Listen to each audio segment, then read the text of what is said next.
G'day YouTube, Max right here, and I've got a really fun interview here today. So I've worked really hard to get this interview, and it's part of a whole series of interviews about something which I think is possibly the most important thing since the invention of Bitcoin, and that is a project called THORCHAIN. And today I have with me here Michael. Michael, thanks so much for joining us. Thanks for having me, Max. Michael, would you take just a quick little bit of time? Actually, before we get into this, I just want everybody to know, I'm probably, if you see a video linked right above here, I'm probably going to make another video as a precursor to this to give you an intro to THORCHAIN and help you understand about why I think it's so important and get the basics up and running. So if that link appears above me right now, I suggest you pause this video, click on that link, watch that video, then come back to this video.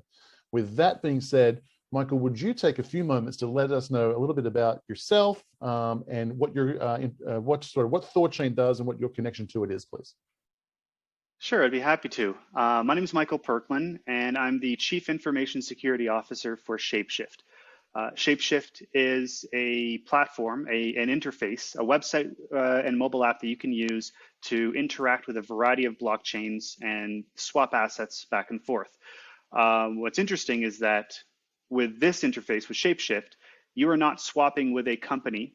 You are not giving over your coins to a company to hold and swap on your behalf. You are swapping your own coins with a decentralized system that does not have any owner.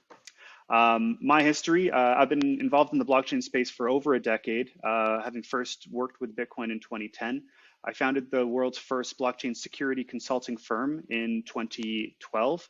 I joined SHAPESHIFT in 2014 after having served on the Bitcoin Foundation board, the Bitcoin Alliance of Canada board, and have had the pleasure and privilege to provide consultation to governments about Bitcoin and blockchain technology. And I'm a big supporter of the decentralized world that we're all building together.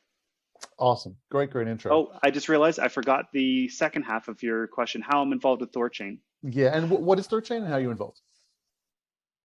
Yeah, so I first found THORCHAIN only mid-2020. It promised to be a completely decentralized way of swapping assets without any middlemen, without giving custody over of your funds. And this seemed like a holy grail. When I joined SHAPESHIFT in 2014, the reason why I joined SHAPESHIFT in 2017. SHAPESHIFT was founded in 2014. But the reason why I joined SHAPESHIFT was because the model was very different to most exchanges out there. With most exchanges, they were very centralized and custodial. You give your Bitcoin to an exchange, and then they hold your Bitcoin. You can trade back and forth, and then when you're done, you request a withdrawal from them, and you hope that they're going to say yes. They can say no. SHAPESHIFT was very different at the time. You give one asset, you get another asset. It was very much like a vending machine. You know, you put in your dollar, and then you get your M&Ms out a second later. That was how SHAPESHIFT was doing all of its trades, and that model flew in the face of the way that all the other exchanges were building, which required you to submit KYC documentation, utility bills, and it created a lot of friction for using Bitcoin. SHAPESHIFT attracted me because it was just a pure user interface. It was very easy to swap in and out. In 2018, we were forced to add KYC because we were trading with many people and we had to know our customers. But just for a split second, you guys were custodians of the funds. You would receive, you'd be holding for a second, and you'd give back. And that second, back then, yes, that second counted. That means that now all of a sudden you had the whole KYC, AML headache, and you've been locked in that world since then until THORCHAIN. That's right. As I mentioned, I first ran into THORCHAIN mid last year, and it fascinated me instantly because of the promise. It was going to be a completely non-custodial, decentralized way to swap assets on their native blockchains. Up until then, there have been many other swapping systems that required you to first convert your token so you can swap it. Ethereum is currently the king of DeFi, and there are tons and tons of different liquidity pools and swapping systems on Ethereum, but it only works with Ethereum-based assets. If you want to swap Bitcoin, you cannot use Ethereum. You can maybe wrap your Bitcoin, lock up one Bitcoin on the Bitcoin chain, issue a fake Bitcoin token on the Ethereum chain. Now you can swap those fake those fake Bitcoin tokens all you want, but that's not real Bitcoin. And there's the risk that that bridge where you moved your real Bitcoin into fake Bitcoin, what if that disappears tomorrow? That fake token is worth one Bitcoin as long as that bridge exists, because tomorrow I can, move it back through the bridge and get real Bitcoin. But if that bridge disappears, you're SOL, and now you have all these fake Bitcoin tokens on Ethereum land that are not real. THORCHAIN promised to deliver this, and that's a pretty tall order, because at SHAPESHIFT, we had spent a lot of time in R&D trying to think of how to do that, because we recognized that even though we were non-custodial, we were still centralized. And everybody that was trading with SHAPESHIFT was trading with SHAPESHIFT. We were the counterparty of every trade. With custodial models, the counterparty of every trade is another user. Max deposits $5, Mike deposits a percentage of a Bitcoin, and Mike and Max trade with each other on Binance's exchange, and Binance takes a small cut while Mike and Max go back and forth. With SHAPESHIFT, Mike gives money to SHAPESHIFT, SHAPESHIFT gives another type of money to Mike, and so it's very fast. But how do you do this in a decentralized way? And THORCHAIN actually did solve it.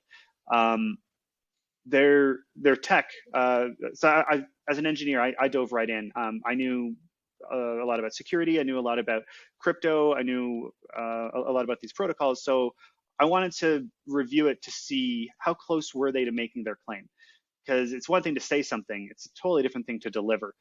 We've seen, Max, I'm sure you've seen over the years, so many ICOs raising money on a promise that ultimately fails to deliver. And when I took a look at THORCHAIN and I saw how it was working and the different types of technologies it was being built on and the way that they were stitching these technologies together, I realized that they had a very credible shot at doing this. And as I was reviewing it, I had a very similar feeling that it was familiar to me, but I felt that feeling in a long time. And it was the same feeling that I got when I was reviewing Bitcoin. Because with Bitcoin, I was incredulous. This can't really work without a middleman. You can't have a decentralized database of people's funds, because what if Max alters his set and now says that, hey, he has twice as many coins? If I have a wallet DAT file, can't I just duplicate it times 2, times 4, times 8, times 16 Bitcoin? And there's no central authority to keep that in check. So Bitcoin is impossible. And as I was reviewing it, I realized, going on every single side, trying to break it this way, trying to break it this way, trying to break it this way, Bitcoin works because of the beautiful alignment of technology and incentives. The way that Satoshi designed it, miners are incentivized to do the right thing because that's how they're going to make their money as they create new tokens. The incentives drive user behavior to do the right thing by the system. And when I was reviewing THORCHAIN, sure, there's a lot of technical components, but the way that they were stitched together drove the liquidity providers to want to make money on their Bitcoin or make money on their Ether. It drove the arbitragers to make sure that the liquidity pools are always in balance. It drove the network operators to spend thousands of dollars a month to run complicated servers to keep this decentralized system running, because then they would earn money there. And all the incentives were aligned so beautifully. It really reminded me of the first time I looked at Bitcoin and I first fully understood it. And I said, wow, this is going to be big. This is exactly my feeling as well. Like I said at the top of the show, I haven't been as excited about something until Bitcoin. Like it's not since Bitcoin that I've been as excited since I saw THORCHAIN. So I think now is a good time to maybe just take a step on that. Where did I want to? I just had a question in my mind and it fell out of my head. Don't you hate when that happens? Yes. Let's just touch briefly on the history of atomic swaps, why this is different to that, and let's talk about the journey from peer-to-peer to peer-to-pool. Take it away. Sure, not a problem. So atomic swaps have been around for a while, and What is an atomic swap? um, an atomic swap is a protocol that two participants can use to swap one asset for another. So for example, if Max has some Bitcoin and Mike has some Litecoin, and they agree on a price between them, they can set up a swap between them so that Mike locks his Litecoin up temporarily, Max locks his Bitcoin up temporarily. We both send each other the unlock code in a way where when Max unlocks Mike's Bitcoin, Mike also receives Max, or Litecoin receives the Bitcoin. It's two interdependent locks, and unlocking one automatically releases the coins to the other person. So there's no way for Mike to trick Max and take his Bitcoin without giving the Litecoin in exchange. Now, this is great, but it has some problems. It requires both participants, Mike and Max, to agree on two variables. We have to agree on the exchange rate of Bitcoin to Litecoin, and we also have to agree on an amount to trade. Sure, we may agree that 5 Litecoin equals 1 Bitcoin or whatever the exchange rate is there, but what if I want to trade 100 Litecoin and you only want to trade 50 Litecoin? Well, then we can do half a swap, and then I still have to find another participant, agree on two variables again with another participant for the second half of my swap, and I have to break it up into smaller pieces. This is one big issue with atomic swaps. While they are decentralized, it requires a lot of back and forth, and it requires people to break up their trades into smaller ones, to the smallest trade that is acceptable for both users. And if I can just interrupt here, 2013, this concept of atomic swap was a pipe dream. Some people were thinking about it. They believed they could do it. It was a huge promise. I think, but there was Bitcoin, Litecoin, and like 5 other They really coins. did it. They didn't just believe it. They really did it. It worked. Oh, I know, but in 2013, not then. In 2013, this was like there was some brilliant people hypothesizing they could do it. Well, they did it, and it was done, I think, way back in 15, 16, 17, something like that. There were atomic swaps performed in 2013. Oh, they really were. There you go. Thank you for the correction. Thank you for the correction. And so, yeah, that really did happen, and for people to switch coins trustlessly. But as Mike was saying, it didn't really grow into what we had hoped was a full-fledged exchange because of this issue. Transitioning now into, that was called peer-to-peer. Trading was one with another. Along comes the concept of peer-to-pool, and take it away again, please. Yeah, a project called Bancor pioneered the liquidity pool model with blockchain systems. Instead of trading with another person, you trade with a big bag of money instead. Now, with liquidity pools, there are a few different types of participants. There's the swapper, like the Mike and the Max, who want to swap Litecoin for Bitcoin or Bitcoin for Litecoin. But then there's another participant as well, the liquidity provider, or the LP. I like to think of him or her as a Scrooge McDuck-like person with just big bags of money. Somebody who has some money and wants to earn interest on that money. A liquidity provider will go to a pool and deposit two types of assets, usually in equal amounts. For example, they will put Bitcoin in, and then they will put Litecoin in. Now there's a pile of Bitcoin and Litecoin there. Whenever Max wants to trade one for the other, Max pushes Bitcoin into this pool, adding more Bitcoin to the Bitcoin side, and then he pulls Litecoin from the pool to remove some Litecoin from the pool. Whether Max wants to swap 1 Litecoin, 5 Litecoin, 10 Litecoin, or 100, as long as the pool is sufficiently deep, he can push that into one side and get the other side out. So now, rather than deciding on two variables, the current price of the asset and the quantity to swap, Max only needs to worry about one, the current price, and then he can push as much as he's willing to trade into the pool for the other side. This makes it a lot easier for Max to get the swap that he wants. You don't have to coordinate between multiple parties and figure out the lowest common trade amount between the people. The user interface is far easier. And on top of that, there are other participants in the system who benefit from this. A third person, Mr. Scrooge McDuck liquidity provider, he now made a fraction of a Bitcoin or a fraction of a Litecoin when Max did this swap. So multiple people get happy, and it's all decentralized. Yeah. And so enter THORCHAIN. This is where it's brought, it's the culmination of so many different technologies. And by the way, this concept of liquidity provider now with Uniswap and the peer-to-pool concept, this is what's used in Uniswap and other things like that. And so this concept has been fleshed out quite considerably. And so we enter THORCHAIN, and relatively recently, and maybe you can help us out with the data on this, but THORCHAIN managed to bring this concept of peer-to-pool to cross-chain exchanges. And maybe we could jump into the future now. That is the big, what I'm calling an absolutely cataclysmic leap of what's happened. And like I said, the most exciting thing that I've heard in this space since I heard Bitcoin itself. And so maybe you can bring us into the future and tell us, you know, how recently this was done, and actually how much is being traded, and what we've discovered, the problems, what needs to be solved. Give us the skinny. Yeah. First off, I agree with you. I think this is the most important development in the blockchain space since Bitcoin itself. I know there are many technologies being built on Bitcoin, including Lightning, Liquid, smart contract layers like Rootstock and things like that. All of these, in my opinion, pale in comparison to what THORCHAIN brings to Bitcoin.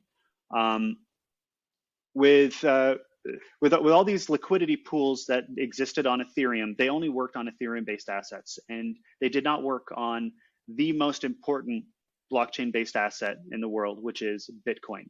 THORCHAIN brought these liquidity pools to Bitcoin, and they improved on the design that Bancor first made years ago, in that all the supported cryptocurrencies in the THORCHAIN ecosystem are pooled against one asset type only, RUNE. This is different from how all the automated market makers, all these liquidity pools work on Ethereum. With Ethereum, you could make a pair between Ether and wrapped Bitcoin, or between the Sushi token and the Uni token, or between any arbitrary token. And what happens is these pools end up being fragmented. The Ethereum-based pool is now split into 100 pools with Ethereum and this asset, Ethereum and that asset, Ethereum and the other asset. So the liquidity gets divided, and now the maximum trade that somebody could perform is necessarily lower. What THORCHAIN is doing is they're pairing every single asset with their own native token, the RUNE. So there is a Bitcoin RUNE pool, there is a Litecoin RUNE pool, there is an Ethereum RUNE pool. And in doing it this way, we don't need to create a Bitcoin to Litecoin pool or an Ethereum to Cosmos pool, because everything can go between RUNE in the center. This dramatically reduces the number of pools that are necessary, and it consolidates the liquidity into much deeper pools.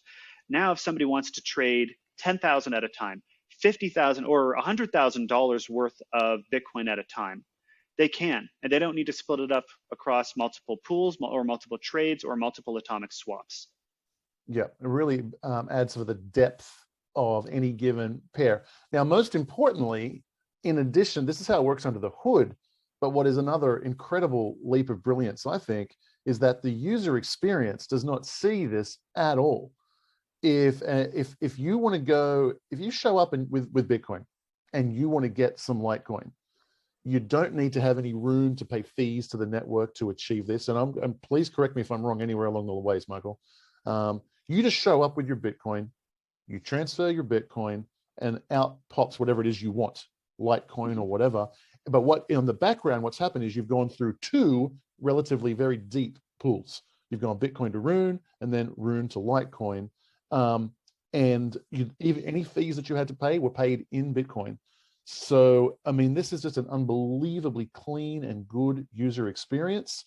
And where this concept is really, really good. It's the same experience when you go into like Binance or any other thing. It's like you can't go from like random altcoin to random altcoin.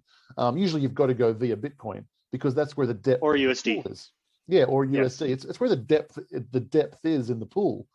But this is where like Uni kind of had that problem random altcoin to out, those pools never got deep enough to be useful. So you'd still have to go via the big pools. And this is where Rune has come in. Okay, I think that's a really good start of like where Rune is. So now I've got some questions written down here. Forgive me for looking at my phone here every now and again, but I want to jump into some questions, which we might be skipping a few pieces here. But again, if you watch that video, there's a precursor to this video. It might fill in some gaps. We'll cover some topics. But while I've got Michael on the line, I want to ask some hopefully more challenging questions.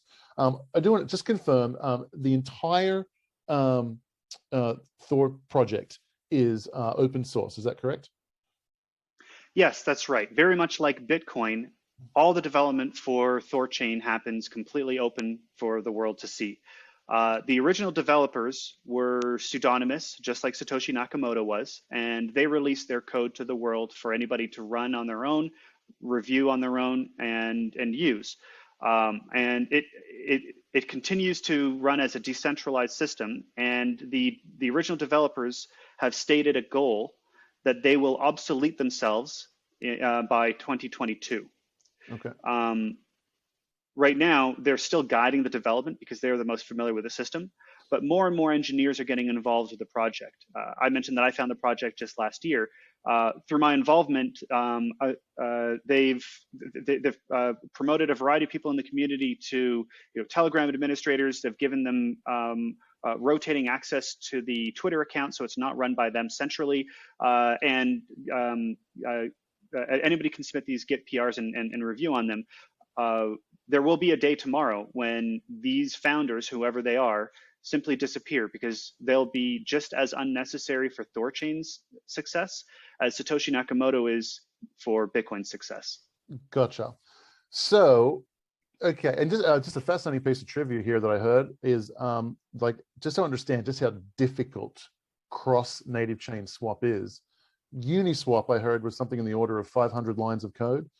THORCHAIN is in the order of 150,000 lines of code just for core, and then there's a lot of things around the peripherals that's even needed on top of that. So yeah, although you can't compare apples to oranges like that, but yes, there is definitely a lot more involved with THORCHAIN's system. Gotcha. So now the whole thing. So now I want to put my investor hat on, and I want to understand the proposition of investing in THORCHAIN today or tomorrow or not at all. And given the fact that it's open source, kind of got the same issue, what I'm wondering is two things. Do more competitors make the ecosystem more robust or less robust, in your opinion? A. B, is there any kind of moat around THORCHAIN that would make being a competitor difficult? Great questions. Like Bitcoin, the more participants in the THORCHAIN ecosystem, the more valuable THORCHAIN is. Bitcoin would be useless if only Satoshi had all the coins.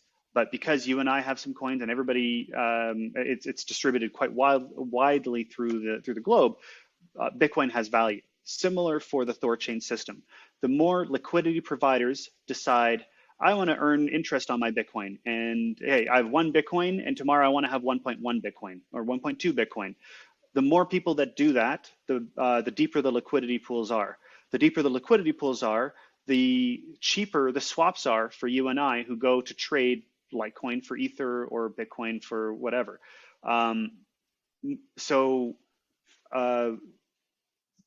Yeah, for your first question, the more the better. The more Thorn uses, the better. Yes, the more participants, the better it is for everybody. Yes. And it will continue to get better the more people use it. Your second question about a moat. This is one of there are 3 fascinating things about THORCHAIN that I really love and made me lock onto it. And this is number 3 for me. With THORCHAIN, it is its own exchange. I've had many people ask me, hey, I'm interested in buying the RUNE token. What exchange is it on? Oh, it's not supported by my exchange, or I'm a US user and I can't go to Binance because Binance doesn't allow US users, so I'm locked out. I can't buy RUNE. The reality is, THORCHAIN is its own exchange. All you need to do is have one of its supported assets, which right now I think there's about 10 or 15 different assets. You can send Bitcoin in and get RUNE out. And you don't need to sign up on Binance or any exchange. You just need some of any of its supported assets. Gotcha. You use THORCHAIN to get THORCHAIN. I like it. I like it. Now, what about a moat? So I'm specifically I'm thinking about the example of SushiSwap coming along and stealing some of Uniswap's thunder. You know, what is there any kind of moat around it that would make it difficult for people to come in, rip off the code, create a cool incentive program, and steal some of THORCHAIN's thunder? Now I understand what you meant by moat. Because the code is open source, anybody can fork it and tweak it and run their own copy. But just like Bitcoin, yes, you've now tweaked Bitcoin and now you have a different copy of Bitcoin, but that copy is useless unless you have participants, unless you have people who will choose to run the code and interact with your network. Mm-hmm. Copying the code is the easiest part. It's building the community around it that is difficult. THORCHAIN, the original THORCHAIN founders and devs, whoever they are, they've done a great job of making sure that everything is open and transparent in the way that they conducted all their business, and making sure that all the incentives are aligned so that people don't participate just because they're altruistically believing in the project, or they like the logo, or they have got a bunch of bags and they want to pump their bags. People participate because it is financially advantageous to them to do it. Whether you are an LP, you are a swapper, you are an arbitrager, or you are a node operator, the four types of people who get involved with THORCHAIN, every single one of them can profit from using THORCHAIN. So because everybody is acting in their own selfish profit motive, everybody works with the system to make it run. The alignment there keeps everybody working together. Gotcha. Okay, understood. What was my next one here? Oh yeah, here's a fun one. What is what's the biggest challenge with the project that is yet to be solved? Something that just you guys don't have a solution for. If you could just get this, you'd be really, really happy. You could wave a magic wand and solve the problem. Is there anything that really sticks out in your mind as like, man, I'd love to solve this issue? Yes, although this is not going to be an issue for a couple of years. Right now, THORCHAIN is still growing. Right now, there's only a handful of assets that are supported, and of those supported assets, there's an artificial cap imposed on the liquidity pools right now. Right now, as of today, the cap is 1.5 million RUNE, which in the grand scheme of things is very tiny. It's a tiny drop in the bucket compared to the amount of trade volume that goes through all the major exchanges. All that is going to solve itself as the technology matures, the caps are raised and more liquidity enters. But when we start adding the 5th chain, 6th chain, 10th chain, 20th chain, eventually we will run into a problem where one of these decentralized servers that are running on the internet that help THORCHAIN run, there will be so many connected blockchains that each of these servers will need to run independently that it will become very difficult, if not impossible, to keep it all running smoothly all the time. Having worked at SHAPESHIFT for many years, I see the problems that are inherent with running a Dogecoin node, a Bitcoin node, a Litecoin node, one of the Ethereum variants. They all have their subtle issues. They lock up, you got to restart them. Maybe there's a problem and now you have to manually resync that blockchain. It's fine when you're dealing with it with a small handful, but when we get to 100 chains, it will be too difficult. Now, there are theoretical solutions to these problems already, and luckily we don't have to tackle them now. There's plenty of short-term problems that the engineers are working on today, so we don't have to worry about that tomorrow. But when we get to that tomorrow, things like Cosmos's IBC, inter-blockchain communication, can assist. Things like sharding the validator set so that every validator doesn't have to validate every chain. Maybe these 100 validators validate Bitcoin, Ethereum, Litecoin, and 10 others. But then there's a separate set that validate this different set of 10 or 20 blockchains. And through multiple separate sets, now collectively, there are 1,000 supported blockchains. Yeah. but each individual set only handles between 10 and 100.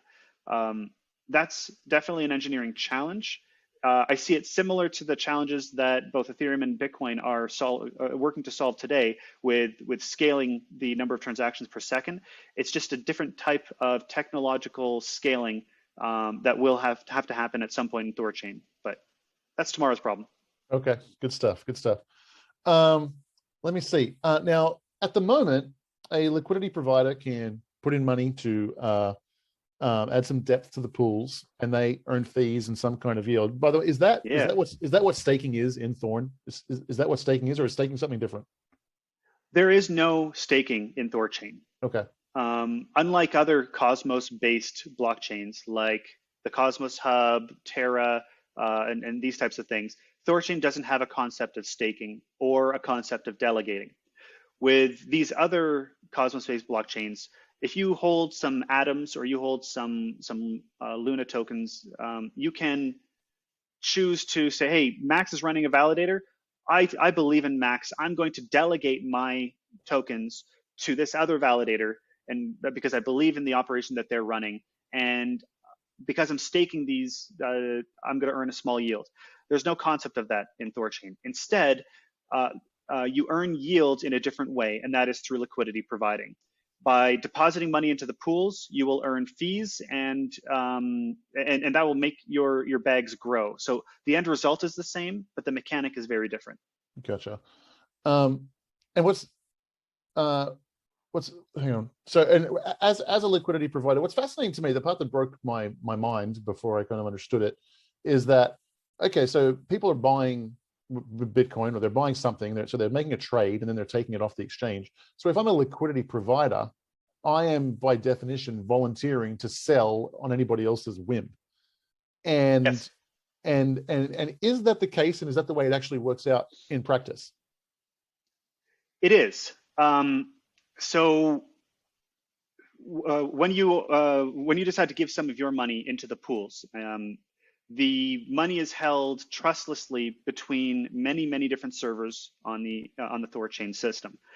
There's no one person or entity who can just take that money from you. It requires consensus from a variety of validating nodes to do anything with your money.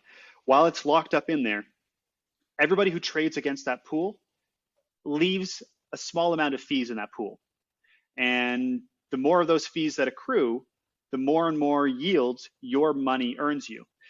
This is very similar to what Bitcoin users enjoy with centralized services like BLOCKFI and Celsius. But in these cases, these Bitcoin users have to turn over their money to Celsius or BLOCKFI, give it to a completely different entity.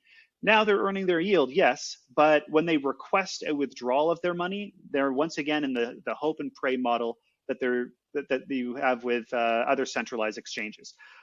With THORCHAIN, the same Bitcoin user can not only earn the same amount of yield, but they can earn more yield without trusting any individual entity. So it is better by pretty much every single metric. You will make more money, and you will not have the custodial risk of that entity shutting down. It is literally better in every single metric. And for example, if someone was to deposit Bitcoin in the Bitcoin pool right now, what kind of yields would they be getting? Do you have data on that? I can look it up right now. Just by visiting the THORCHAIN website, you can see the liquidity pools. Last time I checked, it was around 20%. Contrast this with what BLOCKFI is providing, which I think is around 2 or 3. It's 10x the yield of what you would get, right, and with significantly less custodial risk than what you would get. All right. Now, are there other risks that need to be brought to the user's attention? Always, yes. There's always going to be the risk of some kind of a flaw in the system. That risk exists today with Bitcoin. It exists today with Ethereum. It exists today with the smart contracts that are on Ethereum, and it does exist with THORCHAIN.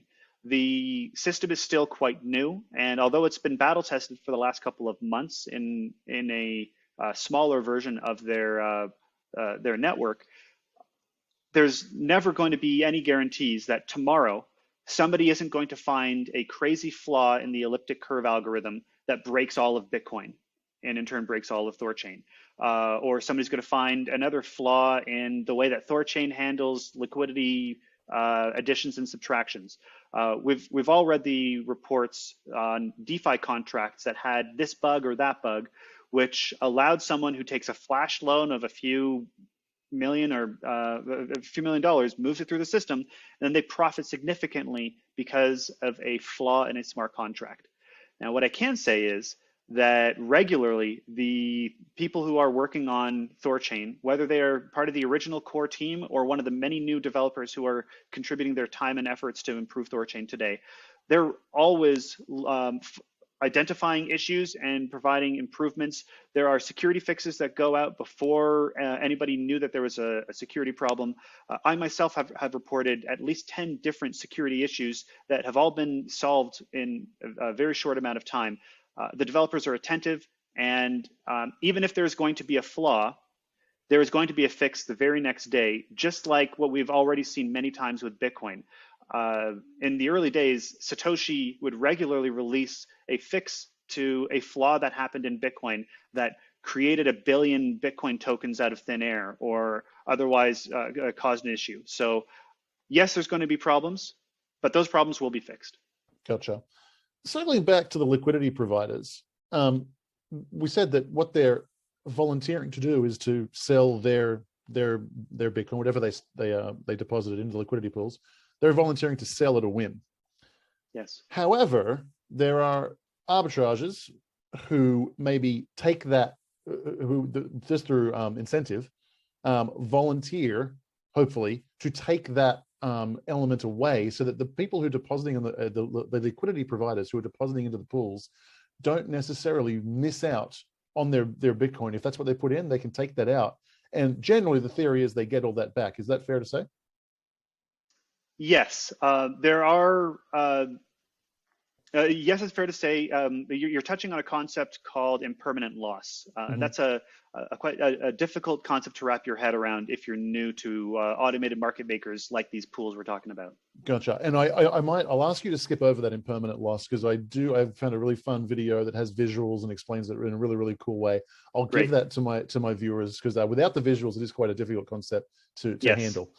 So yeah, we'll skip over impermanent loss. But I did just want to circle back and say, as a depositor to this, well, technically true, you're volunteering to have people buy your Bitcoin at a whim. But in practice, you're generally expected to be able to pull out exactly what you put in plus your interest, because of another mechanism, which are these arbitrage people who are busy rebalancing the pools on a constant basis. It brings into the concept impermanent loss, but we'll save that one for another video. My next question here is, let's step into the world of Bitcoin meet DeFi. This is, I think, one of the most exciting parts of all of this.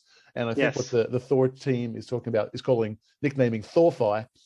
Can you help us understand a little bit? Right now, we just have basic token swaps between native chains, and there's a handful of chains that's working through it. And there's quite a little bit of a cap on the size of the pools. Actually, first question, before we get to THOR-FI, first question, how quickly are those caps being increased? Is basically the limitation the developers' comfort with the code? Is it the purpose of those limits? Is that to limit the risk for the users?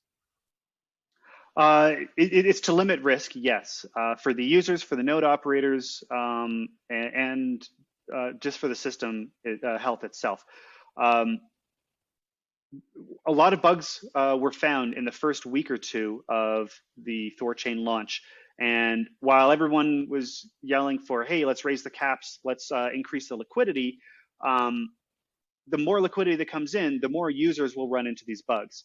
There was a flurry of pull requests that solved this bug, solved that problem, solved the other problem. When SHAPESHIFT integrated THORCHAIN, our users immediately became the most heavy users of the THORCHAIN system. And we at SHAPESHIFT had a front row seat to all the very early problems that come along with any new system. But through reporting them, every single one got fixed and got fixed and got fixed. And then the caps were raised. More money came in, more people did swaps, and then another tiny bug here, another tiny bug there. These were more cosmetic bugs. Okay, we'll fix this, and then they raise the caps again. Each iteration, there are fewer and fewer bugs being found. The code is being more battle tested, and everybody gets more comfortable with the system so that the caps can be raised. Yeah. To answer your question specifically, I don't have visibility into whoever the THORCHAIN developer or founders are and what choices they make. But from my point of view, sitting outside of the system as a participant in the system, I think they've been making very wise decisions on when to raise the caps. Usually there's a flurry of fixes and then a raise of the caps, and then wait a week, and then a flurry of fixes, then another raise of the caps. And I think that's a very reserved way of doing it, and it's very prudent. Yes, I agree with you. So now, with how many weeks has THORCHAIN been live? The currently main product. The current version of THORCHAIN went live on April 13th, I believe, or April 12th. It was the day before the Coinbase launch. And that was a very interesting week because on the one hand, you had this highly centralized, highly custodial system going public on an exchange service that was only available to a small handful of investors. And then you had THORCHAIN, which launched without any fanfare of going public, and it was immediately usable by every single person on the planet. You know, which one was more public? The current version that is live is being called CHAOSNet, because it's the very first version that is using real-world money on these multi-chain swaps. If the CHAOSNet runs for a few weeks or a month without any new bugs, without any new fixes, and the caps can be removed entirely, and everything is still running healthily, then CHAOSNet will be renamed to mainnet, and that will trigger the beginning of the end for the founders of THORCHAIN, where they will go by forever, and we'll just be left with the product that they've created for us. Nice. Okay, let's pick up the conversation we had on THOR-FI. What do we have in store, and won't hold you to it, but best guess timelines? Great questions. If you're familiar with all the DeFi capabilities that are on the Ethereum ecosystem and now on the Binance Smart Chain ecosystem, you'll be very familiar with what will be coming in THOR-FI. You'll be able to take loans against your liquidity. You'll be able to automate paying back the loans in different ways. Specific feature lists have not been announced or publicized, but just from watching the code that's being committed, you can see that all the very familiar features that things like Curve, Yearn, Sushi and Uniswap, and all these DeFi Legos are building will be available on THORCHAIN. And the fascinating thing is, they're not going to be isolated to one ecosystem like all the Ethereum ones are. They will work with your native assets. It's like buying a Tesla and then tomorrow you get a software update and now your Tesla can do brand new features that you did not buy with the original car. Bitcoin will all of a sudden inherit a crazy amount of DeFi capabilities when it never had them yesterday. And that's again why I'll repeat what I said towards the beginning of the call. THORCHAIN is building more for Bitcoin than any other project I know that is building on Bitcoin today. So that's maybe a really good time to segue into something that I'm trying to wrap my head around. And we're primarily an investment channel here at Contrarian Dude. And the thing that I'm trying to wrap my head around is, what does this mean for Bitcoin dominance? And so I'm going to just throw that up in the air out for you. What do you think it means for Bitcoin dominance in the future? If you're a Bitcoin maximalist, I think THORCHAIN gives you more reason to be bullish on Bitcoin alone. Because right now, if you want to take advantage of all these DeFi capabilities, you have to either wrap your Bitcoin onto the Ethereum chain, or you have to convert your Bitcoin into Ether to use all these smart contracts with Ethereum. It harms Bitcoin's dominance. But if all these capabilities are available to you, a native Bitcoin user, without wrapping your Bitcoin or selling your Bitcoin, it makes your Bitcoin more valuable. It gives less incentives for people to trade away from Bitcoin and leave the Bitcoin ecosystem into something else like Binance Smart Chain or Ethereum. So I think THORCHAIN helps the Bitcoin maximalist case. And this touches on my first reason for why I think THORCHAIN is such a big game changer. And that's the fact that it's the first blockchain-based system that anybody can use without holding or touching the native token of that blockchain-based system. This has never happened before. If you want to use an Ethereum smart contract, you need Ethereum's native token, Ether, to pay for the gas to run that contract. If you want to use a Binance system or any smart contract on the Binance system, you need to have that token to pay its gas. But with THORCHAIN, you can take advantage of all of THORCHAIN's capabilities without ever holding RUNE, without ever touching RUNE, and only using Bitcoin itself. No system has ever done that before, and that's another big game changer for THORCHAIN. I completely agree with you on the significance and importance of that. So it sounded like that was your reason number one. You alluded to having three earlier. You've given us one, you've given us three. What was number two? Great question. So yeah, number one is you don't need the native token. Number two is the pricing mechanics of RUNE are deterministic and are fully calculable. What that means is, so I mentioned the incentives towards the beginning half of this call, and all the incentives I found are beautifully aligned, in my opinion, to making the system run healthy.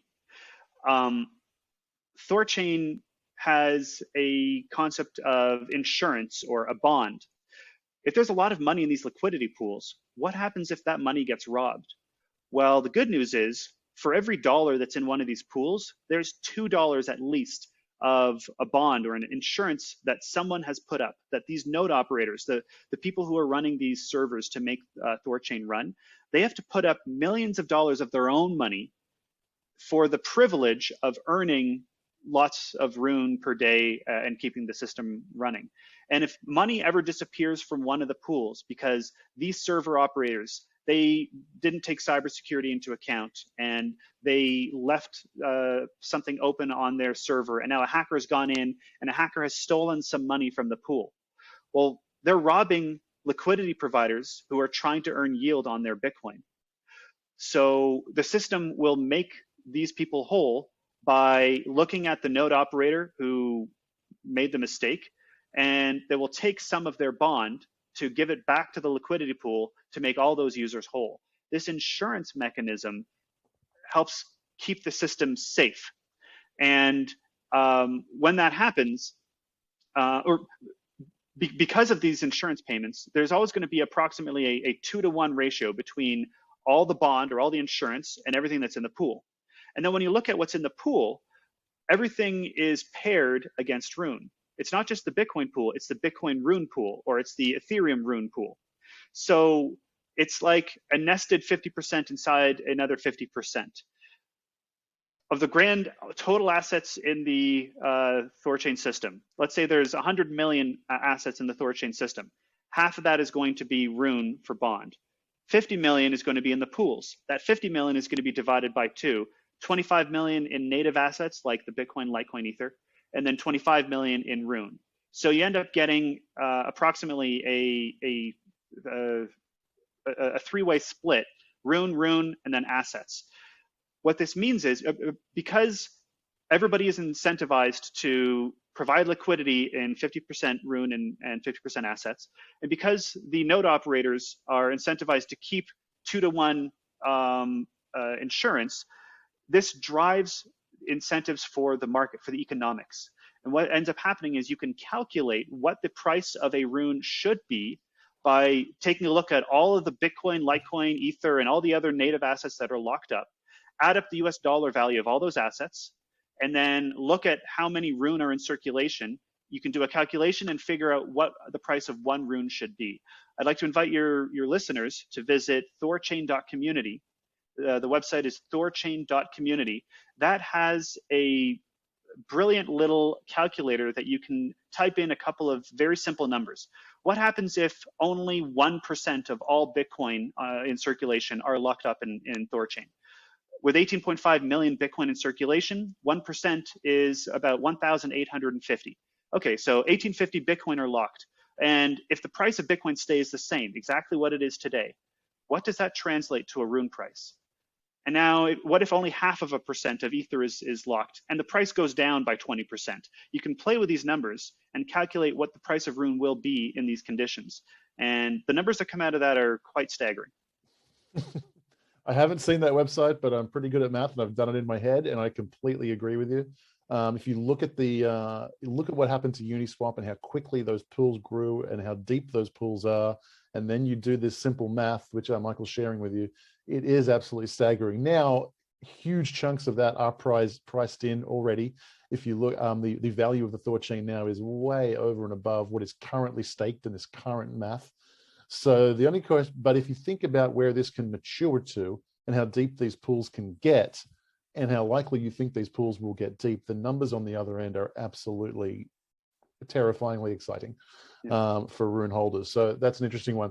Michael, I would love to talk more, but I've got to be respectful. You did give me a hard limit because you've got something else to go to. Could I ask a quick favor? You've mentioned thorchain.community. I bet you there's a whole other bunch of resources that I am not familiar with yet. Maybe when you get a moment, if you could send me a few links. So is there a THORCHAIN block explorer? Can I see a nice cool website which shows me the depths of all of the different pools?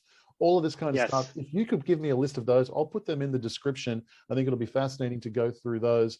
Thank you so much. Oh, I do have one more question. Hang on, one more. Can you buy Rune on SHAPESHIFT? You can buy Rune on SHAPESHIFT. SHAPESHIFT is just a front end to the THORCHAIN system. There are many other front ends to THORCHAIN, but yes, absolutely, you can use SHAPESHIFT to do it. And if you do use SHAPESHIFT to do it, SHAPESHIFT adds no fees on top of it, but we do give you Fox tokens for every swap that you do using the SHAPESHIFT interface. So you actually earn more from your swaps using SHAPESHIFT than you would using any other front end to THORCHAIN. Just keep in mind that any swap you do with a SHAPESHIFT interface, you are not swapping with SHAPESHIFT. You are swapping with THORCHAIN. We're just making a nice website to make it easy for you to do. And do you still need to create an account at SHAPESHIFT to achieve this, or is that not necessary anymore? No, you do not. You can bring your keys, whether your keys are in a hardware wallet or in a software mnemonic, you can bring your keys to SHAPESHIFT, hook them up to the SHAPESHIFT website, and trade instantly with the THORCHAIN system without any KYC. Okay. But still not, are you exposing your keys to SHAPESHIFT in that way, or are you still keeping them? Never. No, SHAPESHIFT never looks at your keys. We never have any ability to move your funds. But with that freedom that you also get more responsibility. You need to back up your private keys, because if you don't, SHAPESHIFT can't do anything to help you. So always make a backup, and you can absolutely use SHAPESHIFT without creating any account or without creating or providing any of your personal information. KYC, AML. Okay, absolutely awesome. I do have so many more questions, but I know you have to go. Michael, thank you so much for this. For everybody else, guys, let me know in the description below. Did this conversation blow your mind? To me, it totally changes the dynamics of the entire market. As Michael kind of said, I've come to the same conclusion.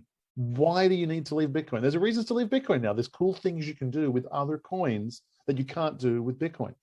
After this, I asked the question, why do you need to leave Bitcoin? I think it sets up an incredible opportunity where Bitcoin becomes, I mean, it already is, but layer one of the internet. And I think it really solidifies that. I'm not a Bitcoin maximalist, not by a long stretch, but it makes me extremely bullish on Bitcoin. Let me know in the comments below. Did this blow your mind? Is this something you're interested in? Does it change your investment thesis? Do you want to hear more from Michael? Do you want to hear more from THORCHAIN experts? And by the way, make sure you subscribe, because coming up, I think in a week or two, I'll be interviewing Eric Voorhees, CEO of SHAPESHIFT, absolute legend in the industry. And you'll definitely want to see that interview as we talk about the broader economy, cryptocurrency economy, and how this affects it. Guys, thank you so much. Take care. Thank you, Michael. And we'll see you guys soon. Bye.